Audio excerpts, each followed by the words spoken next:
KT and Nongshim. And even if they don't win against T1, getting a game at least makes a statement. Yeah, we want to see them actually play to the level of T1. That's what we need. Even if they don't necessarily win, grab some leads, you know, do something with it. As we are into the draft here, I think this is going to be very important for making sure that these lane matchups do work out here for HLE on their side. They're going to be banning the Nico and the Aurora first up as the Pantheon Azir take the bench. We've seen a lot of games against T1 where their game one draft, it just feels like they kind of get everything they want. We've seen them with things like the Varus, the Jin, the Bards, you know, things like Jarvan, Ori.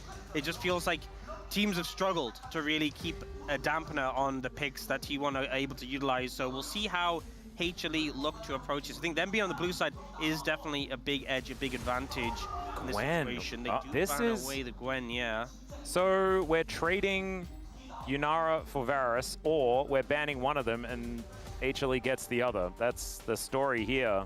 Yeah, we saw obviously earlier today, you know, Yunara left open Varus in return. It didn't work out. The Yone is going to be banned. Yuma Varus is... I'm going to ride in Yunara here. Yeah, I think you kind of have to. I think leaving it over the red side is so dangerous. And I'm going to write Varus in for T1. And then we'll see what Ona does. Maybe I write in Wukong? What do you think?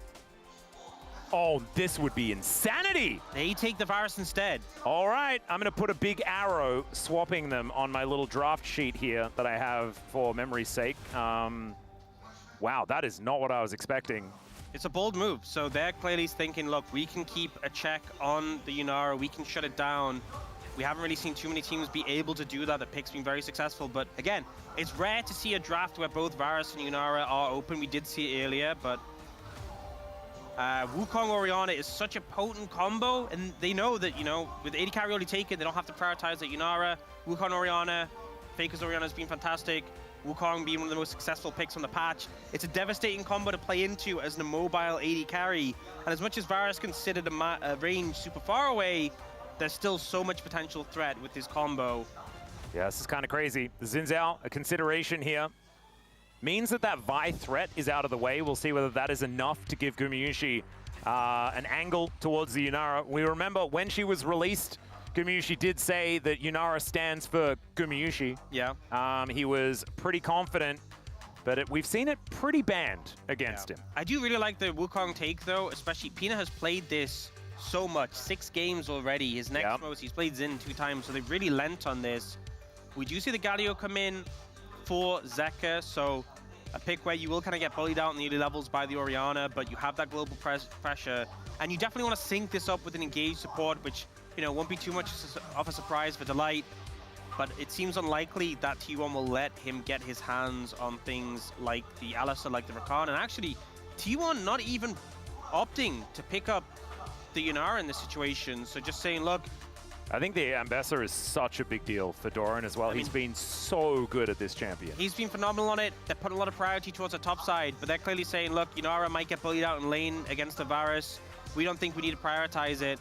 We're instead going to give a great top lane matchup to Doran, and now they can target top lane picks in return. But to be fair, maybe just looking towards the supports as well, things that Delight might want to get his hands on. I feel like HLE, though, as much as you picked that Varus to be able to answer the Yunara, it definitely feels less painful just to take it away, but there's still Civ is often picked into the Varus.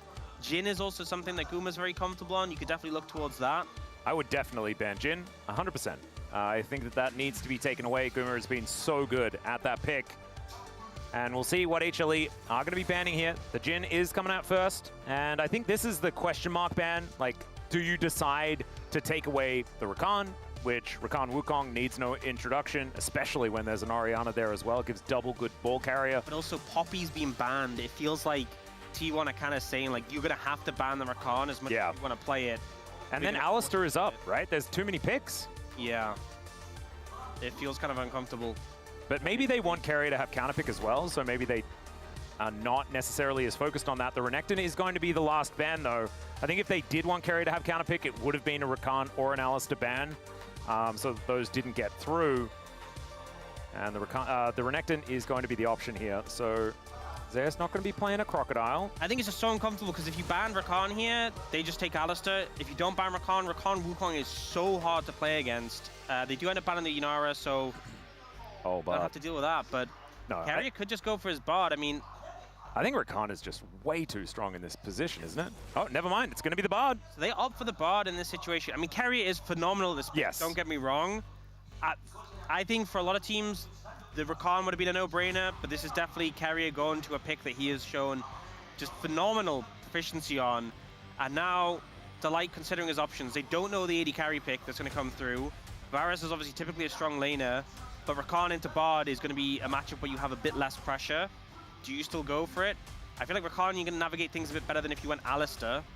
Oh, the Jax is going to be the first consideration, though. This was actually banned in our last series when an Ambessa was locked in. Was considered a decent pick into it, but we haven't really seen very much of it. More recently, it's been dominated by the Gwen, Aurora, Rumbles of the world. And Rumble was still up, but just not elected for here by Zeus. Yeah. I mean, you definitely need an engaged pick here for Delight. And you're going to have to just accept that the lane might be a little bit tougher. Looks like he's going to lean towards the Rel instead. Okay. So, again, I feel like Delight has a lot of proficiency across these picks. But maybe just feels like this one poses a bit more early threat in comparison. And it does seem like we get that Sivir often picked into the Varus. That spell shield a lot of value. Does have that movement speed to kind of sync up with the Wukong and offer that engage threat. One thing this does mean as well, they didn't end up going for the Inara. It did get banned out. Yep. If we do end up having a situation where T1 loses game and they go on blue side, the Inara is still there to threaten. So there's that option. But I think T1, they have, you know, the ball delivery, they have this engage, they have the movement speed off the Sivir to follow up on that. And they have the Bard, right? You have this wave clear AD carry with the Bard freed up to make impact on the map. This feels like not as much of a slam dunk as some of the game one drafts we've seen from T1, but definitely something they're very comfortable with. Not to mention the fact that they have the Tempered Fate Cyclone combo, right? Yeah. Which we saw work so incredibly well. I believe it was Gen G that got the good old 5-man Shockwave with that exact combination. And so now we are creating some Korean history where he might be able to talk about it, which would be very, very cool. So we'll see whether that is what's going to go down here. HLE, so much pressure is on them. Yeah. And of course, it is National Liberation Day here in Korea as well. That is why we have a public holiday. So pretty cool. There's also the winner of Culinary Class Wars, which was a very popular TV show over here as well. So we've got some famous folks here turning up at LOL Park to witness what could be an historic match.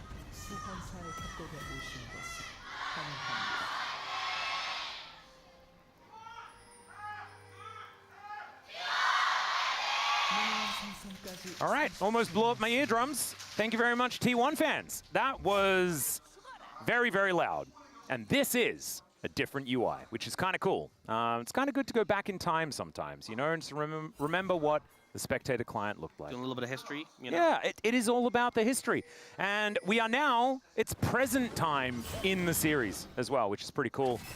It was in the future. Now it's, no, I'm not going to do it. I said I wasn't going to do it, and now I'm doing it to myself. What am I doing? You're going to confuse yourself. Yeah, it's not. And we're right at the beginning of the series as well. And this is a really important one. Faker and Ona will be able to take down the first ward of the game. Yep, nice clear. Nice #1 in the CS column there for Faker to start things off. I really want to see what Peanut and Zeka can do, because Xin Zhao, Galio, strong mid jungle, really strong early. I feel like Ona and Faker can need their ults for a bit more pressure in the mid jungle. Obviously, Zeka's going to be a bit on the back foot just because of Prio, but in the skirmishes, I think the Xin Zhao, Galio are really strong from like level 3. Yep. And we've seen these two players struggle a bit, but if they can start making impact the side lanes, that's where we can really see HLE find favor. All right. So far, Delight trying to step up, see what he can do against Carrier here. Does miss the Cosmic Binding. Might give HLE a way back into this one, as Viper is doing a good job keeping up the pressure as best he can, finding these hails of arrows. And Gumushi already relatively softened up. Of course, you're going to have a range disadvantage as the Sivir, but that Cosmic Binding was pretty good. Nice knock up onto Carrier there as the tempo heals come out from both of these supports. And Guru and Carrier getting aggressive. Both, the Ghost and the Barrier both used here as well. No flashes just yet, but that's all they've got left. Yeah, and this is the thing with playing into double ranged as ranged melee. You know, Delight didn't quite connect on Aguma, was looking for that angle, but a good sidestep away. And the end result is Keria Guma just kind of run Viper down. The only kind of consolation prize is because Guma has Ghost, Viper has Barrier, it doesn't end up quite as badly, but Keria's already putting down the shrines to heal up his AD carry. Yep. Zeus going in here, looking for the counter-strike, connects it on to Doran. Doran, of course, a bit of a Jax aficionado himself, so pretty aware of how this matchup goes, of course. Zeka finding a bit of a knock-up onto Faker. Taunt is going to connect there as well, but this Galio is not going to be winning this lane, you could say. Good setup for ganks, but the problem is, it's really, you know, sometimes we see situations like the support comes up, the jungler's there, you get the 3-man ganks. I feel like this is something that T1 often do, but if you're going to get ganks from your support, you kind of need some freedom in the bot lane, and right now, a lot of pressure. Pressure mid, pressure bot. It's only really Zeus with pressure in his lane right now. Yep. But he is using that pretty well. As you can see, 5 CS in the lead for the Jax. We'll have to keep our eye on it. As going for a bit of a lane gank here, as there's the magical journey set up for Keria. Creates some distance as Viper already relatively low. As Peanut in position, but Owner is going to come on down. And T1 just push them away and deny them any entry. Good position there from Owner to make sure that there was no avenue in for Peanut. Yeah, importantly, Keria got the magical journey down before the engage came in, and actually Peanut didn't connect the Wind Become Lightning initially there onto the Bard, so managed to slide through and get away. The follow-up wasn't there. We can see Legend Group 7-0 on the Bard. 4 of those from Keria, but Duro and Delight also having fantastic games on it. Yeah, the Wukong also having a pretty good time as well, and this is every group. Not just the Legend group. So HLE having a rough time here towards this bottom side of the map. Viper even missing that CS before they do elect to go for a little bit of a lane swap, I would assume, as Zeus is holding on to this one. Doran going to be moving back just to try and get it into a better position. And of course, Zeus doesn't exactly have the most gigantic health bar. The Peanut is coming in. There's a leap strike, and Doran not going to be able to dash his way out of that one. Into the brush goes Zeus, and Doran should be going down here. Wind Becomes Lightning, though, he's going to miss. And Doran's flash works out so well. Zeus now could be the one in trouble as Owner goes in, and they really want to repair this wave. And Zeus gonna have to back away. Oh man, I thought we were gonna have a first blood in either of those lanes. We're still waiting. Yep, great cover there from Owner, and Doran just doing it basically as well as he can to mitigate that play. You know, Peanut not having the flash available, not able to follow up immediately on that is a bit of a difference. Oh, Zeka does have the phase rush, so he's not gonna be in any trouble. Yep, he'll be all right. Control ward does go down here in Peanut's jungle. But now the swap that comes through isn't quite as good as what HLE had hoped for as a result of that. And we have Viper at a bit of a deficit compared to Guma. We do have pretty even in terms of Doran and Zeus, but all things considered, Zeus was the one with the pressure advantage. He's, you know, only 2 farm down, but not ahead. Yeah. We do have that deficit in the bot lane.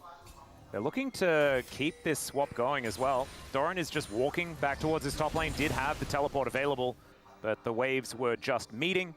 And so he is able to just walk his way back. So teleport advantage over here for T1. And now Viper out of that lane that was a little bit of a difficulty as Delight is going to move in. Finds his former top laner trying to have fun and says that he's not allowed to do that. But still, Doran is going to be standing his ground. We'll be able to pick up some of the farm. Keria moving towards his top side. And it is going to be that swap coming in. Yeah, this is a little bit of a scary situation, but they do have this control ward down here. Gumushi is going to show himself. They really want this cannon, but they're only going to get the experience. And I think that makes sense. 3 versus 2 wasn't looking great. And there can still be a teleport back here from Doran. Keria can just take this magical journey to get himself out, so he'll be fine. Boomerang Blade is going to connect. Gold entirely even between the two teams. No one really finding headway just yet. Does feel like the tempo vibes are in T1's favor, though, you know? Yeah, it does feel tense. And the thing is, the gold may be even overall, but that Sivir getting this much of an advantage already with the call in pocket doesn't feel too great. And I also love the mystery UI as well. We don't necessarily know how much the lead is. It's all right, Faker, will he get taunted? He does. But too close to the turret. Zeus not wanting to go for anything. Phase Rush getting the Galio out. Flash has to be invested here by Keria as he gets the 2-man ult. There's the magical journey as well. Immediate flash from Viper gets him out of there, and now Peanut looking for an angle. It could be Carrier that they can jump towards because he doesn't have his flash. The heroic entrance to deliver the Galio, and there's first blood over to Viper. The angry orange coming out there as well as it does come in. Justice Punch going to connect as well as the Cyclone has to be invested here by the Wukong. And the Orianna is just taking crockery in the mid lane. We'll be able to take that first plate as we can see there. But HLE get first blood. It's good news. Yeah, good play from HLE overall, but it was a good amount invested to make that happen. And as you said, Fake will pick up a plate in return. Has a good CS advantage over Zeka right now. But ultimately, the Galio insurance kind of made sure the play was going to go in their favor. Carrier just overstepping a little bit, was down the magical journey, was down the flash, ends up getting punished as a result. All right, Guma stepping up, and Viper is going to shoot him once. Yeah, it was a little scary there, actually, because he'd been a spell shield and Viper had ult. I think maybe... I mean, he'd been his ability, so probably not the best time to look for it. But now looking for these grubs. All right, let's see whether they can actually fight for this one. Zeka's resetting. He's going to TP back in. Yep, kind of an awkward position, but there's a very aggressive teleport. Still, the flash in from Delight to try and lock down Carrier. Doesn't quite have anywhere to go. So he is going to be the sacrificial lamb. T1 did manage to take 2 of the grubs, though, so already they do secure the objective, but they do sacrifice Carrier for it. And Doran, he's the one taking plates on this side. And T1 always just so good at giving something up in order to take something else, and that is why this gold is completely even still, even though the 2 kills have gone to HLE. I feel like they're just so quick to just cut loose and say, you know what, Carrier, you're the sacrifice, you disengage, it's fine. And they keep Doran pushing the side lane, he'll get those plates. They've already gotten the 2 grubs, so they've already gotten the prize they want from the play. They're happy to sacrifice their support in order to get an advantage for Doran. Now, though, looking for a play here. This is Faker coming in alone. Yeah, we've seen teleports like this not go so well today, as there's the Magnustorm. Faker looking for the angle, but everyone shows up, and Delight's able to tank the turret. So that was not the teleport that he wanted. Maybe don't listen to Morgan next time when you get TP advice. Yeah, definitely. You could see HLE setting up. There's Xin Zhao getting the knock-up stacked up. Even with the flash, even with the ult. Not really working out too favorably. But we will see an answer from T1. You know, more plates taken down mid. Dragon being started on the bot side. Now, though, it feels like HLE finally get a bit more of a significant advantage because they've got some plates to the top side as well. Do have more for gold lead. Yep. We'll see if they can get in position. I don't think it'll be in time to answer this Dragon. The light is going to move over. Peanut was thinking about stopping the Raptors, but I think that he is still just going to let this one go. Down to 7. No vision, so wasn't ever an issue here for T1. As another plate probably going to go down towards Gumayusi here. As we can see, there is a couple of caster creeps. But let's have a look at this teleport one more time. Yeah, I mean, it's just so hard to do anything in this position because Peanut's got the knock-up stacked up. The instant ult does go for the shockwave, but also Delight's the one who gets aggro, and he uses the crash down to disengage from the tower and get the shield. Yeah, it was a pretty telegraphed type situation here, especially with how teleport works now. You can just see them coming in. Yeah, the timing is very hard to mess up. Yeah, you also don't really need to time it because Magnustorm just sticks around and it'll get you anyway. Yeah, I mean, definitely want the initial yank. Yeah, the initial yank is handy. But, I mean, overall, it's still a lead for HLE, right? So it's still, I think they're pretty happy, but they're down in terms of 1 grub, and they're down in terms of the Dragon, so T1 have been managing to trade across when these things happen, but the game's still very close overall with how things have played out. Certainly is. Now, some vision being swept out here by HLE. They want to try and hold on to the position that they have in this game. I think this top lane is going to be such an important place to look out for in this one, because Doran has been so good at making this Ambessa work, not only in the lane, but also in team fights. Oh, sidestep from Zeus there. And that was, Doran is so strong. This Eclipse spike on Ambessa is such a scary one to play around with. And in comparison, Zeus has, what, a Phage in plated steel cap, so... And a cheeky longsword. Yeah, he's not really too much of a threat in return. Will be able to hold on to his own, though, in this lane, as we can see. Slight CS advantage for Zeus. So certainly good news, but they are just leaking plates. This is pretty problematic because if T1 are ever able to you know, take that first tower and transition that to even more. Could be problematic here as Delight was looking for an angle, doesn't quite get it, but Zeus does manage to clear out this wave. Will finally be able to go back. We'll see whether he can actually afford the Trinity Force, as he has been in lane a long time, and Ona does have his, so I expect that Zeus should be pretty close. Yeah, I mean, that's the thing. Finishing boots sets you back a good amount. Yeah, that's a good point. Won't have it quite yet. He's going to TP top just to maintain the pressure. Won't have that available from that Dragon's up in 2.5 minutes. Alchemishi did want to take this away, and he does. Just steals it. The king of stealing stuff away from people. Yeah. Peanut could have pressed a smite, but decided he needed that. It's one of those ones where, like, you know, if you get stolen on something like a Baron by an AD carry, that's kind of on you, because like you should be smiting that. But when it's like a Raptor camp, like maybe you want to save smite for something, it just feels bad, you know? Yeah. It's just like, really? Well, Ona is in this brush as Delight just delivers himself to Faker and Carrier. He is going to have to crash his way out as the Shockwave doesn't collect the horse pants lady. Yeah, just crash out of that one. Yeah. Definitely. Not a full crash out though, thankfully. Yeah, fortunately. But definitely a bit of threat there, bit of danger sensed when he went over that wall. But it's just a lot of poking and prodding from these two teams. Neither team really going too crazy with anything yet. We do have Dragon up in 1.5 minutes, which is likely going to be that next big pressure point. It's the calm before the storm. You can feel it, right? Yeah. Certainly something going on here. As 4 creeps until the cull is going to be cashed in here for Gumushi as well. As soon as that happens, I could imagine this gold lead is pretty much going to evaporate. And it will be this wave that he gets to take it down. There it goes. And so now there's, what, 400 gold in it? Not anything really to worry about here as Peanut on the crab. And we've got sort of a bit of a solo lanes in the side lanes type scenario here with the Galio manning the top side of the map. Of course, heroic entrance means that Zeka can be there a little bit earlier as they are trying to aim for a bit of a dragon angle, you could imagine. It's Dragon and Herald up, so they'll be deliberating between those two. You can see both teams trying to set up in the Dragon area. It's also Chemtech Dragon second, so good chance of a decent soul. Zeus is now going up towards top lane where Doran's just pushed in. Remember, he doesn't have TP, so he kind of has to find a window to move wherever he wants to go.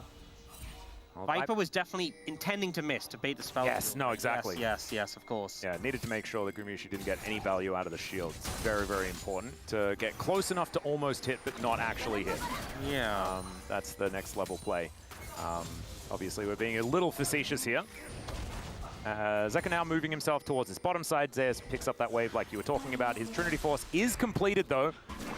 It's going to be a big deal as the Rift Herald has been started up. Vision is there for T1, though. They will be able to come over and answer this.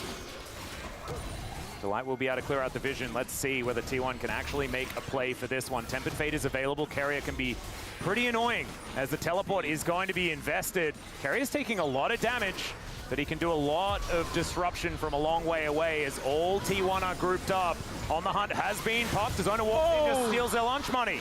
That's a way to do it as the Winds of War come out, but a little bit late there is Zeka, unfortunately. And now T1, fancy a fight. They want to be able to pick up this eye. There's the Magnet Storm to try and pick up this Ambassador. She goes golden, though. The heroic entrance is mistimed, and Doran not even able to pick up the eye. It's Ona that's able to collect it there, but the Ambassador is going to go down. And now right into the Rift Herald immediately goes T1's jungler Zeus, keeping himself alive for such a long time as Carrier down to 200 health, but there is the first turret going over to T1 as well. And HLE cannot help but be frustrated with the outcome of that. Ona slinks in, steals it away. They try and force the fight after it, but I feel like the ult from the Bard just killed all the momentum in that fight. And even though they did get Doran in the end, I just don't think it really means anything. Yeah, turret is going to be answered here by HLE, but first turret was already gone in favor of T1. Oh my goodness, T1 finding their way back into this one. Hasn't actually translated into a gold lead, but let's have a look at this again. Is committed onto Doran here, because they don't end up getting a big AoE engage. They basically commit so much onto the top laner here. So it's Delight's ult that comes through with the stun. And then it's the follow-up from Viper's ult as well. The stun from Zeus, the ult from the Galio, all getting next to no value because the stasis that comes out from Carrier and then the flash from Doran. And shit, does Doran go down? Yes. but it just completely kills the momentum of HLE in the fight. And the thing with HLE as well, they don't have that much sustained DPS, right? A very bursty composition with like the Poke Varus and the Galio. So once that momentum's gone, it's very hard to get back. Let's check this one out from Owner again. He picks up the eye, immediately puts it down and gets in. And he was the one that was low, right? And so takes it for a drive. This drift was kind of sick as well, as you can see. Able to get on over, takes first turret. I think it might have been Doran who put the eye down and he picked up afterwards, no? I think Doran kind of dashed over the eye instead of actually picking it up. That's what I saw on my screen anyway. Okay. But I might be wrong. So never mind, Doran did pick it up. Okay. So he went back and got it. Teamwork. Yep. It looked a bit weird because the eye was like still there for a really long time after Doran got over the top. But at least he managed to get it out. So that's actually why, so I didn't see it get picked up because he immediately put it straight back down again. Yeah. But yeah, so, I mean, even the fact that HLE have this kill lead, I think T1 feeling pretty good. They broke the mid-tier 1, ahead in gold just slightly. I mean, it's still a close game, don't get me wrong. And HLE did get the Chemtech Dragon, so it's one apiece. It is Mountain Soul, definitely impactful one. I feel like even more so for T1, because, again, first decomposition from HLE, if T1 get that Mountain Soul, I feel like the poke from the Varus, the damage from the Galio feels so much less significant. But this game's been, we had that burst of action there, but a lot of poking and prodding otherwise. Yep, and of course, you know, Viper's going to be happy about that. I'm interested in what's going to happen later on in this game, right? I feel like T1 have so many more threats, right? Oh, it's a 4-threat comp. Even Owner is going to be doing a lot of work later in this game. I feel like Xin Zhao is going to kind of fall off. But I think Zeus has a lot of longevity in this game. I think depending on what Zeka is going to build, he will also become more and more dangerous. As Chains of Corruption going to connect here on to Gumayusi. Tempered Fate is there to try and keep him alive, but now he's in a sticky situation. Redemption comes down though, and Peanut goes in! And I think he may have gone in a bit too far. Gumayusi just baiting them. At this point, do you just permaban it, or do you just accept that you're losing game 1? Because this bot is just he's so too good. Frustrating. It just feels like so many plays, so many attempts, so many picks are shut down. I mean, he just looked dead. And like Guma should have died there in 97% of different situations where you don't have a bard. And their carrier just swoops in, saves him, gets his AD carry out, it gets turned around, Pina goes down. It's the dream scenario. And now Viper's in trouble. He certainly is. Owner is just chasing him down here, but decides not to go into the Fog of War. Just gives him a little whack and sends him on his way. Yeah, he was very committed to giving him the whack though. Zeka moving in, thinking about trying to go for Doran here. Does find the little mini taunt just for a bit of extra damage. Zeus finishes off the wave though, and it is going to be all resetting just fine. 800 gold is the advantage for T1 at this stage, as we're going to check this one out from Carrier's perspective. And the flash over as well. Yeah, I mean, the timing's so good. It denies the burst. Again, bursty comp. You're playing a poke Varus. You land the ult. You're going to try and one-shot the target, and it just gets denied, shut down. Yeah. And I feel like if every fight, you're pumping your ult into a target who essentially has a free low cooldown zone. Okay, well, Delight is going to look for it. Shattering Strike will connect there onto Faker. And I was very worried for Delight there, but Carrier was also a bit surprised. And Arakan only get an orb thrown at him, but I don't think anyone really wants to commit to a start on this one. As this game, very intense. An Arakan throw could make it not very intense anymore. Okay, we're just going to start Let's just send it. Why not? Yeah, well, I mean... Guma is going to be late to this, by the way. But, I mean, I say late-ish. It is going to be HLE moving away, and the information isn't quite there for what Guma is going to be doing as well, as Arakan just needs to reset. There he goes. He was trying to kill the minions. He was really angry with the minions. Well, Galio clears out mid lane. Zeus does the same thing here towards the bottom side.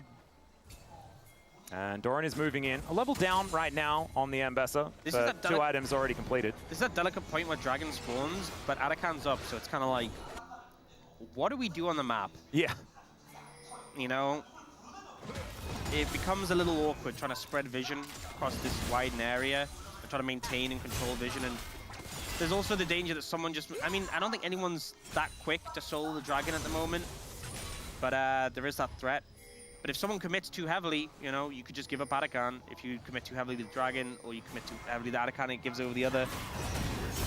Well, right now you've got Zeus looking for a bit of a stun onto Doran. Does find it, but not going to be getting too much more than that. This Jax, as these items start to come in though, is going to be pretty frightening in both the team fights and in the side lane. As HLE doing their very best to keep vision to a minimum here for T1. It's getting more and more difficult to hold on to their turrets, their wards though, as Zeka thought that maybe they'd look for an angle here, but you're right, teleport does come in, brings Faker over. They want to keep the pressure up right now. Yeah, Magical Journey gets the bard out of there. Carrier is just fine. 2 items completed for both 80 carries right now, but I feel like Gumayushis are a little bit more troublesome for HLE. Yeah, not much attack speed, but the thing with the Civ is that you have the auto reset in the W, so if you auto W a target with those items and you crit, so much damage.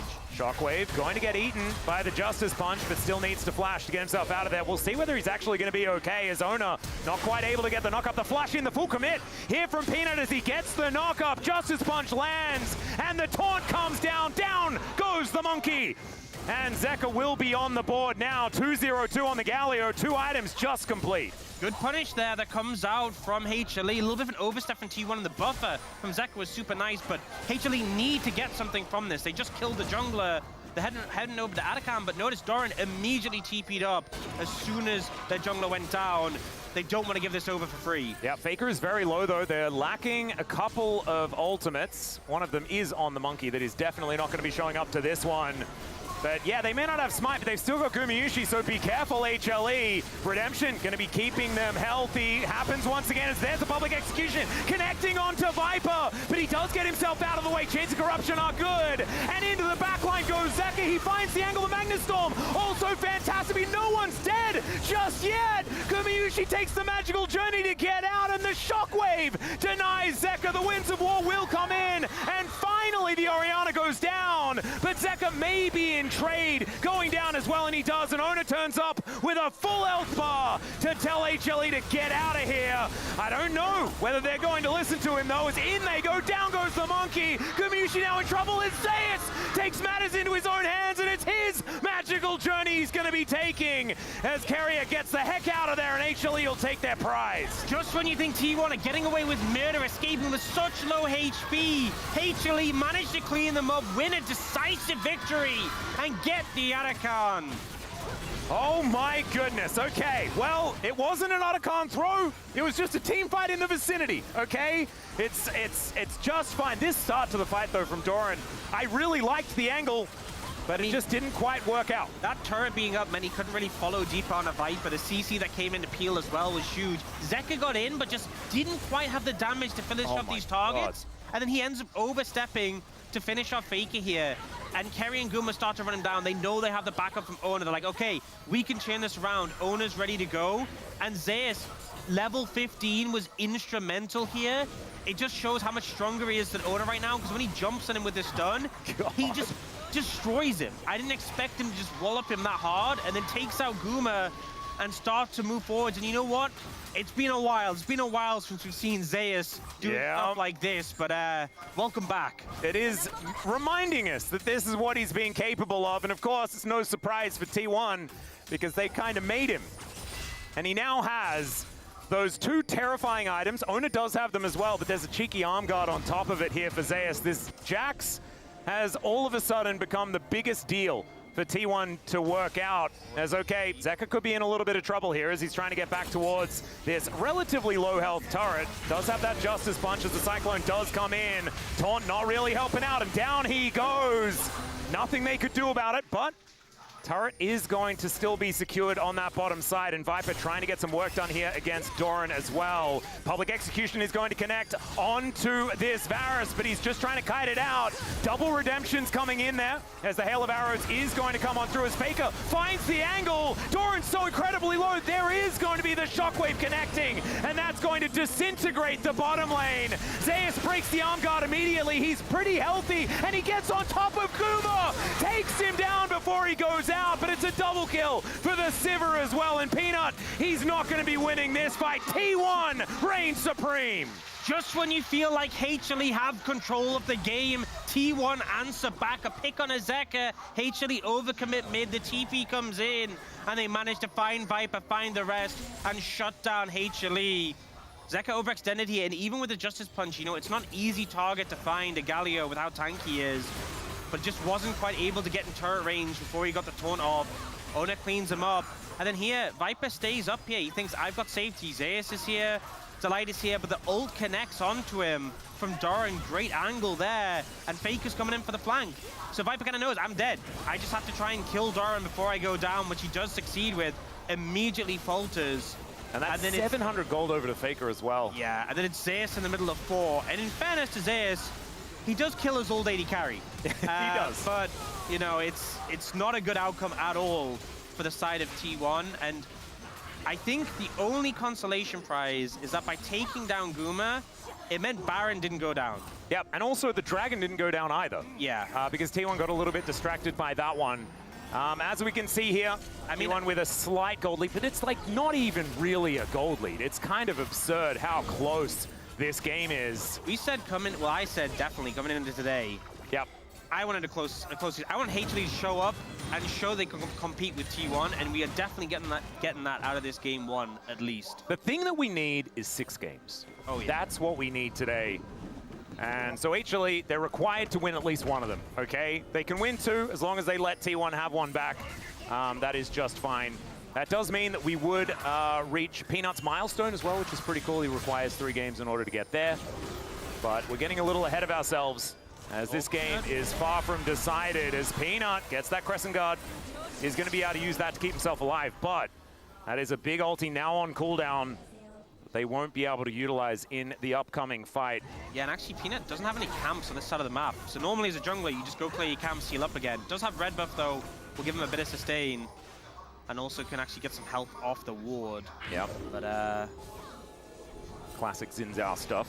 Yeah, Ona looking around. They're trying to establish TP coming in. They're committing to this Baron, by the way. Yeah, this is some T1 Baron type stuff. As Delight gets a ward over the wall. I think that HLE are not going to be too surprised about this one, as the vision does come on through. Peanut is in the area as Chains of Corruption gets the flash out from Carrier. Now Faker could be in a little bit of trouble. The ulti goes wide there from Doran as Zeka gets all in amongst it. Goes golden there as well as he pops the arm guard, but the shockwave is going to connect, takes down the Galio, but the 3-man stun from Zeus is huge. He does have his Zhonya's. The Tempered Fate is actually going to keep him in stasis for even longer, and Viper just can't finish off these targets. He does manage to land one of them as a pause.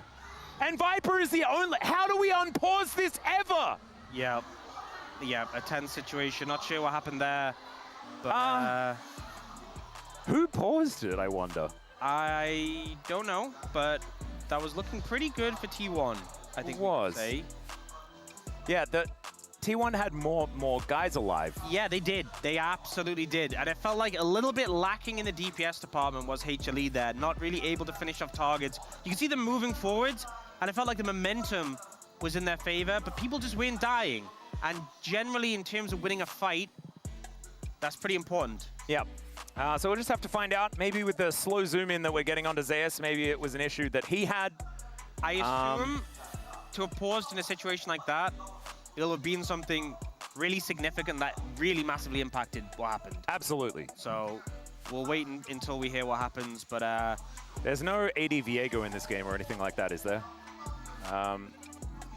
That's Culinary Class Wars winner on screen right now. They were also in the intro. You may have seen that one from earlier. Famous rapper as well, my goodness. Well, you know, if we have someone who won Culinary Class Wars and we have a pause. Oh, that's true. Yeah, maybe it's like I did just eat. Oh. It's a K-pop idol from Kara as well on the right. It's like, okay, well, it's just a lot of famous people here, maybe here for content for T1, as we can see. See whether T1 can also get them a victory here in this one, but of course they're going to need 2 in this series, and we're going to have to find out what the heck happened to bring us to this point. I think that you never pause lightly in a situation like that in the middle of a team fight. Yeah. That never happens. Yeah, I would agree. Normally, the etiquette is you wait until after the fight. Yeah. So, we'll see. We'll see what happened. We'll see what ultimately led to it. Hopefully, it can be resolved. But we'll find out more. Lots of cool fan signs. Yeah. Surprise on a big day like today. And a lot of bums in seats as well. There's just a lot of people here, as you could imagine. But we were pretty full up in the last series as well, especially on the DNF side. It was Zeus reporting something going wrong, but I don't think it is something that we are going to be able to change or anything like that. So no surprises just yet. Nothing untoward going on. And I think we will be getting back into this game pretty soon. Man, I hope Viper can keep himself tensed up. I'm ready to get back into that. Okay, here's what I predict is going to happen when we get back. Viper instantly dies? Yes. Ah, yeah, that's what I was kind of thinking as well. Yeah, I mean, we got to talk about the impact of this fight. It just felt like one of the issues really with the Poke Virus, with the Galio in the mid lane, the damage to cut through some of these bulkier targets like the Wukong and the Ambessa just really isn't there. This comp lacks a good amount of magic damage. And especially like Wukong gets a lot of free armor from his passive, Doran's quite tanky. This feels like they're not cutting through targets quick enough. You know, this game's been even for a while, and I think T1's composition is definitely leaning towards the point where it's stronger. Okay, here we are. We are back into it one more time. Viper is trying to get away, and I don't think he will actually escape, and he doesn't. Hey, I said this would happen. Yeah, that's I agreed with you. I thought that you were kind of onto something there, as T1 with some lower health bars. We're just going to be heading over towards the Baron, and we're going to check out the replay. I got a little bit confused there because the UI got a bit confused as well, but we're going to see this one once more. So there's a double smite from T1 available, so that's why they felt comfortable starting this. A lot of damage is done up front, but again, bursty comp, Zeka gets taken out, they're kiting backwards. Big stun comes out from Zeus, but it's just so hard to get the follow-up. Viper's trying to move forwards, has to kite back, does land a piercing arrow on Ona, but it gets them low, but he's not able to kill targets. And T1 are doing a fantastic job of kiting backwards every time. Every threat that comes close, Faker and Guma are almost in tandem with each other, just focusing them down. Too many threats? Yeah. Everyone seems to do damage. Even the Meep slapping Bard. And I think ultimately, just Ona and Doran are just a bit too hard to cut through right now. And remember when this game was even? It's now 5,000 gold in the lead for T1, and Peanut is in all the trouble in the world. He doesn't have... Oh, he's able to audaciously charge towards the Gromp. That was pretty audacious. It was. Didn't really change anything. And in the meantime, 3 members of HLE are running away from a Wukong, from what I could see on the minimap. Zeus will be splitting towards this bottom side of the map, might be able to get a dent into this inner turret, but I imagine T1 should make quick work of this inner on top side as the smallest magical journey. It's not very magical, is it? It's just kind of an archway. But it looks very pretty because it's Carrier's skin, so that's pretty cool. 2 turrets are going to go down, but this is going to be 3 for T1. You can tell there's a gold Bard main out there somewhere who's saying, look, Carrier does it too. I mean, some of the walls just aren't the same as the others, you know? Yeah. As this inhibitor is going to be taken. I like to believe that he did it to prank Doran, because that is... that is the... He's like, Doran, go through here. Yeah, exactly. Okay. Do you know what's really frustrating? This game was so close, and now it's over. Yeah. It's just done. That is the kind of the T1 special. I think it was always a little bit on a timer for HLE. Yeah. And too much back and forth, and then just one huge loss ends up really pushing it in favor. And now T1 just really looking to close things out. I think someone needs to massively overstep if HLE want to... Well, Peanut, he might be the one doing that. Does have ult, so that is going to divide T1. Chains of Corruption is going to connect. That is a single-man shockwave here, and Peanut is pretty durable, but Zeka, not so much. And they just melt to the ricochet damage out of this 4.5k in the lead Sivir. And Viper having to deal with this monkey. It's a triple kill for Guma, who's going to make it a quadra. Carrier steals it away. Adorable. We get the zoom in from Jonas Strong as well. And this was close until it absolutely wasn't, ladies and gentlemen. HLE gonna have to try better in game number 2. as just a little leap strike there from Zeus, as Goomer is going to convince him to stay in his fountain. And I think he will do exactly that. The only gold lead here for HLE, but the gold advantages are just looking ridiculous. Zeus takes the magical journey. That was so cool. That was the highlight moment of this entire game for me. That was very, very cute. Zeus does go golden. The Nexus will go boom. And HLE are just going to have to try again in game number 2. Peanut, not going to do anything. There it goes. T1 get first blood in the series. And man, like, it's just so rough, isn't it? Because it was neck and neck. Yeah. It was so tense. I mean, and then boom. I think there's some positives to draw from this for HLE, because at the end of the day, we came into this with T1 as heavy favorites. And there was moments of keeping it competitive, but I think you made just too many mistakes in T1. They're in the form right now where you have a very small quota of mistakes you can make against them. And as soon as you pass that, the game is just over. Yeah. That's what we saw come out. So HLE will have another attempt. Zeus had some good moments on the Jax, but you just need to try a bit harder. And also, I think with the composition, I think as much as the poke Varus, I don't think it was wrong to take it and deny it from Goomer. And obviously it's a strong pick, but I think the options Viper had in these team fights were so limited, you know, in terms of his carry potential. He has been your best player. I think put him on a pick where he can be the hyper carry. You could have picked Yunara. You had that choice. Yep. Didn't opt to do it. I think, yes, he did a lot of damage, but he just couldn't kill anyone. No, and the problem is that you get the first pick, Varus, but Doran's Ambassador has been his best champion by about double everything else, even though he has been playing well regardless. His Ambassador has been outstanding. They get Wukong, they get Orianna for Faker, they get the Sivir for Gumushi, and it's Carrier's Bard! It's just not really legal. But it is now time for us to take a short break. When we get back, the space, they're going to break it down and we'll have game number 2. We'll see whether HLE can bring us to 3.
당길게. 좋다.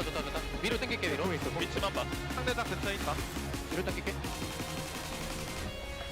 좋아. 괜찮아 이러면? 네. 갈려. 갈려 조냐 있다. 한번. 고. 이속돼. 나 이속 무한으로 돼. 걸렸다. 좀 높을걸? 나 갈게.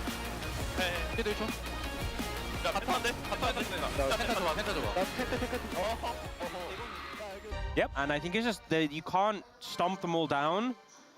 I think, honestly, just be glad it's Fearless and Game 2's hopefully a little bit better because there's less of those available. He can't play bot again. Exactly. And he can't play Nico either, as that one is going to be banned first up once again. The Pantheon, Azir, Yone were the bans from T1 last time around, and of course we don't have any side switches or anything like that. This time the Azir is going to be banned first up. Okay. If T1 don't ban it, it's first pick Yunara. Please, HLE, give Viper that champion. Well, honestly, this would be the game for it as well, because I feel like people think, okay, there it is. Now that the Varus isn't there. Now that the trade's not there, I knew they'd do it. Yeah. Well, there you go. You missed your chance. This might be, like, I mean, it could be a Peanut Pantheon angle. Let's see whether they do manage to go that way. The Gwen could be the next ban, but instead the Pantheon is going to be taken away as this. He wants to play with Scissors, perhaps. That could be the ban out here on T1's side. And we'll just have to see what is going to be the first pick option, as it could be something like a Trundle for Peanut. Theoretically, we could be having a look towards the jungle. But we'll just see where HLE's eyes are going to go. I mean, the thing that was banned last time that's been left open now is the Yone, but I don't really think it's like... I don't think you first pick it. I don't think he's going to... I mean, I wouldn't put it past HLE, but I don't really expect it. I feel like the jungle priority may be higher with Wukong and Xin Zhao both taking off the cards. You could take Rumble and then aim for a Maokai Yone if T1 doesn't deny it. Yeah, there's also picks that sync well with it, like, you know, Vi goes well with it, Jarvan goes well with it. Yep. They're both fine. So I think the Rumble, and especially with the Aurora off the cards, you're feeling pretty good about it. Yep. I feel like, yeah, the Rumble's in a decent spot to be picked up right here. See where Doran is going to go. Like, it could be Tank Trundle. You could pick that one up here for T1 if you would like to. If it's going to be the Ornn, which is the classic pick into the Rumble, that could be where they're going to go. Instead, the Yorick is the consideration here for Doran. Menacing. This is another one. Yeah, going to be a problem in the side lanes later on, I feel. But, yeah. Where does Ona go? That's the big question. It could be a Circles comp. You know, you could put the Cataclysm on top of it, but instead, he is going to go for the Trundle. Just building stuff. I mean, I think Trundle makes sense, you know, good into... I feel like Xin Zhao and Wukong, he does pretty good into, still fine into... I mean, Jarvan, if Jarvan dives in against the Trundle, he kind of just gets turned into paper. But also, it kind of eliminates a lot of tank junglers from the pool. But, you know, we saw the Maokai into the Trundle earlier, and the matchup seems very playable. You can just kind of sit at a distance when you engage with the ult. Honestly, like Maokai Yone, if they do decide to go for it, is probably their best bet at this point in time. Yeah. The Yone is going to be locked in first, though. Let's see, they're going to take a little bit longer to consider Peanut's pick. But I would imagine that something... Oh, they could also pick Poppy if they feel like it. That could be funny. I don't like the Poppy into the Trundle. Yeah, true. Just because the pillar can interrupt when you're winding like up your ult. It's so non-committal.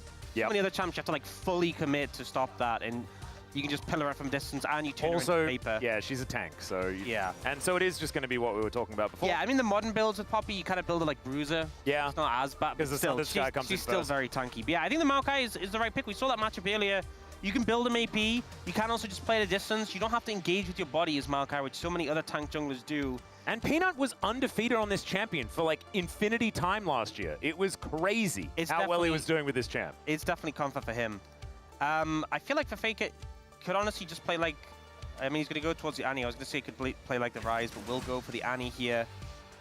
And I think HLE feeling pretty good about how their team fights are looking right now. I'd say. A lot of engage potential, a lot of potential just to explode targets on the side of T1. Rakan going to get banned away here to no real surprise. And let's see where the bans are going to go from HLE. Is it going to be aimed towards Guma? I imagine a Jhin probably does want to be removed, something like that can stand pretty far back from these melee champions that do just kind of want to go in. Maybe like a Lucian as well. You know? I mean, the Rakan I think is just a Rakan ban, but maybe like a Lucian Braum could be something you're worried about. Yeah, Viper and Delight have a few options that can go into this. I imagine the Kai'Sa is probably pretty high up there on the list of things that they do want to be playing. Yeah, I mean, Viper's been pretty fantastic on Kai'Sa, so definitely could see him go towards that. Honestly, even...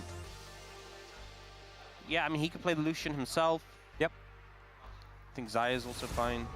Ezreal going to get banned away. I feel like Ezreal popularity's kind of fallen off a cliff recently. Apart from Ruler. No one told Ruler that Ezreal isn't being played anymore. I feel like Ruler just plays what he wants. I think Gumayushi wants to play Corki, is what I kind of feel right now. Would give them that 2-item spike that they're kind of looking for. Yeah, also, I feel like it's one of those, I mean, the Jhin ban is no surprise. I feel like it's one of those picks where people pick it because it's a decent lane, but it's got a bit of safety. Yep. But looks like the artist's going to go for that Lucian. So Lucian, potentially Lucian Braum, going to come out here. Not a major surprise in this situation. And it looks like it might be Viper instead who goes for the Corki. Yeah, we'll see where Viper is actually going to land. I guess not wanting to take the Kai'Sa into this lane, which makes sense. I mean, if you went...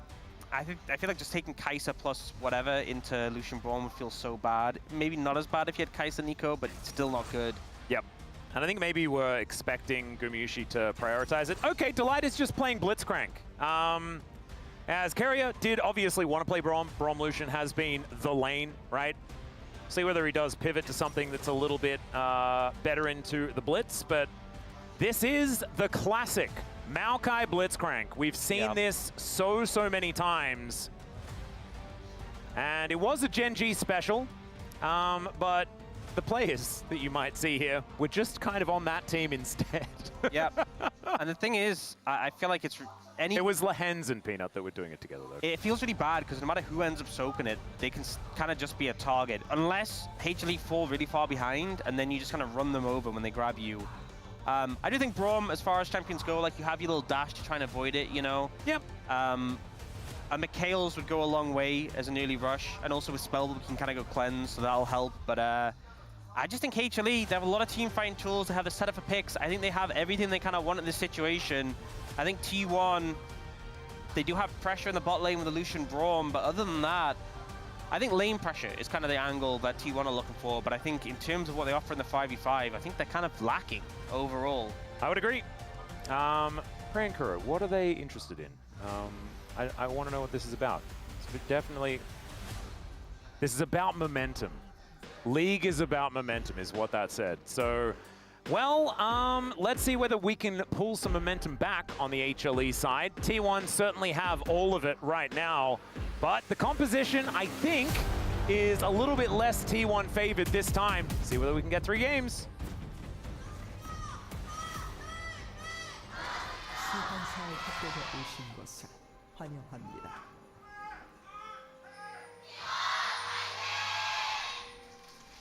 All right, here we are, ladies and gentlemen, on the Rift for game number 2. Top of the morning to you, says Peanut to Owner, and they both tip their caps. Adorable. Very polite. You know, what's the thing with the momentum is that sometimes you have too much momentum. And you go off a cliff? Bounce off a wall. Oh, that happens too, yeah. Momentum can be bad for multiple reasons, we just discovered. Yeah, momentum's not always a good thing. It's a dangerous thing to have. On a straight road, though, totally fine. Unless your aim is to stop, in which case it's not. HLE, I think, are going to be very happy with what they got here. It's about making it work. And I think a lot of people have been calling for Peanut and Zeka to kind of get it together here in this one. And they're on their most practiced champions over the last 2 years. Yeah, I would definitely say so. I feel like this comp, I mean, we saw this work earlier today, just the Maokai Yone. And I feel like there's so much you can do into T1. I feel like other than the Annie, and even the Annie can be quite telegraphed, there's not that much to really punish the Yone, so you can really just kind of flourish. And Zeka is definitely a master of this champion. Yep. Stack the Q didn't have an opportunity to use it, unfortunately, there. Will be able to clean up these minions as the crash does come on through. So he's only going to be behind 1, I believe, assuming he gets this, and he does. So not too bad.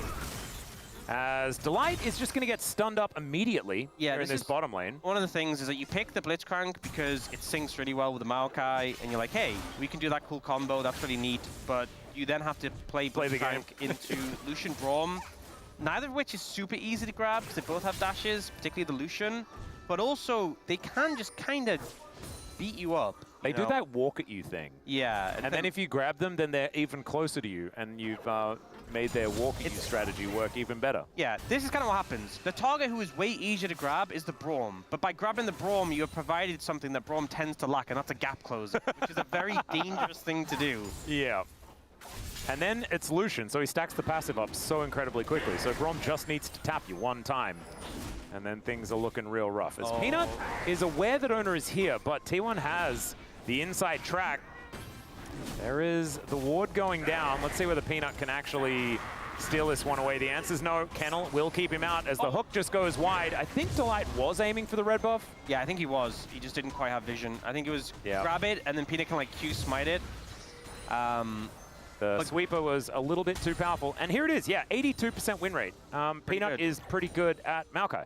But yeah, it was good work there, though, from T1 to kind of clear the vision out. And this is kind of what we was talking about. So I have a lot of confidence in HLE if they get to the 5v5s, if the gold stays even. But it's this lane pressure, really, from T1, and we're immediately seeing them capitalize on it. Owner going for that invade and making use of the priority that is mid and bot have, because neither of them were really able to bail Peanut out of that situation.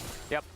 And T1 have been a team that's played around pure lane pressure for 8 years or something like that. Like, that's what this org was kind of built around. Yeah. And even when, like, some of the T1 drafts that we've seen in the past, we've been pretty upset with, right? Because they don't necessarily synergize together, but what they do get is lane priority, lane pressure, early game power, so they can play their game. And it's worked out pretty well, as you guys know. I don't think there are many other teams with as many Worlds trophies as T1 has. Right on that. Yeah, I'm relatively confident. As Peanut is going to be stealing away a Krug camp from the Krug Lord. Kind of crazy. As Doran is relatively low, this could be a dive opportunity, maybe. Yeah, the swap's seems a coming bit in, though. Scary. It's just the timing of it, you know, the fact that we have Guma moving already and Owner's moving up towards the top side. The wave also got incinerated, so... Well, yeah, there was that, but, like, you know, if you wait around for another wave, you're going for a dive, people are going to be there, you're going to die, so...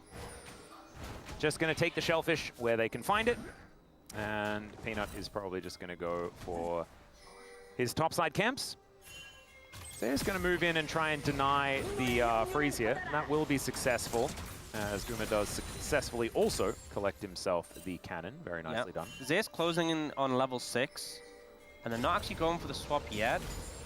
Maybe just kind of looking for Zeus to get the level 6 so he'll be comfortable in the swap with the equalizer, and then maybe they can deal with the Maiden in a 2v1, although right now it is just Viper going up against Doran, so yeah, a funnest position to be in. We'll see whether they are going to leave it at that. I do believe they will not.